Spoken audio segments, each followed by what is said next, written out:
This is a review of the Magnapower AGM EX20L battery.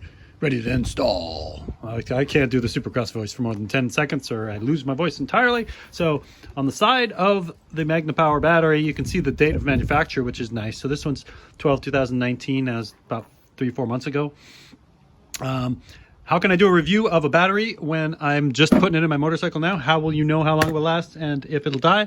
The answer is because I'm replacing a Magnapower battery that died after just about 2 years. So April 2018 to April 2020 was its lifespan, and it was getting weak for the last 6 months, and now it won't crank the bike over anymore. So it's warranted by Pep Boys for 1 year. That's where I bought it. The nice thing about these is they sell them at auto parts stores, and the price after the discount was $81 or $82 plus tax for this battery.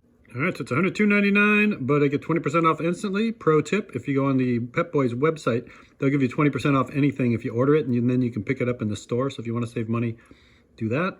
And a core charge of $10. The reason I'm buying it again, even though it only lasted less than 2 years, is because it was at the store and it was convenient, and there's a coronavirus quarantine going on.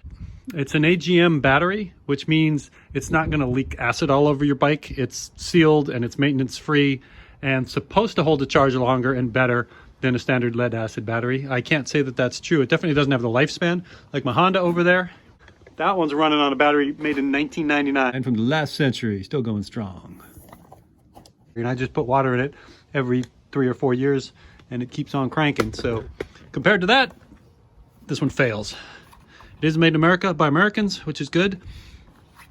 But if you buy one of these, don't expect it to last forever. The one thing I do like about this battery is it's a very neutral gray, and you can just peel that sticker right off. And especially if you're using it on a Harley. I know a lot of Harleys, the battery's just hanging out there in the wind.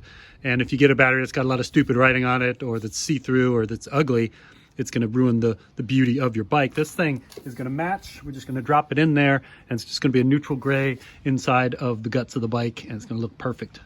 All right, there you go. So it unobtrusively sits in the guts of the motorcycle. The only thing I didn't do is take off the date sticker, because I want to know when it goes bad, just how bad it went and how long it took to go bad. There she blows. Take a look at the battery.